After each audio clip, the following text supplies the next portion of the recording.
Hello everyone, আজ আমি আমার নবমীর মিনি ব্লগ শেয়ার করতে চলে এসেছি। দুর্গাপুজো হয়ে কালী পুজো চলে এলো, আমার এখনো নবমীর মিনি ব্লগ চলছে।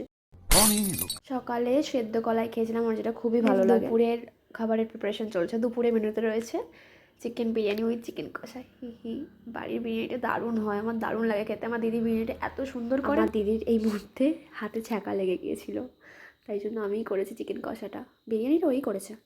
দেন দুপুরবেলা খেতে বসে পড়েছি। প্রথমে স্যালাড, গন্ধরাজ লেবু, দেন চিকেন বিরিয়ানি। আমার তো বাড়ির বিরিয়ানিটা দারুণ লাগে খেতে, সবসময়ই ভালো লাগে।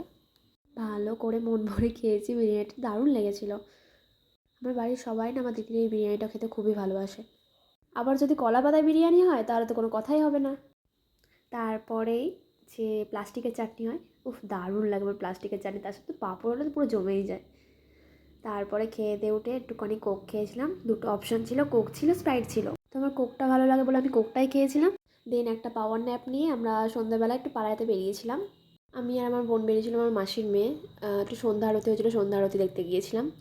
তো ওখানটা ঘুরে আবার বাড়ি ফিরে রাত্রেবেলা আবার বিরিয়ানি খেয়েছিলাম। So that's it for today. যদি ভিডিওটা ভালো লেগে থাকে তো লাইক, কমেন্ট, শেয়ার আর সাবস্ক্রাইব করে দিও। চলো বাই।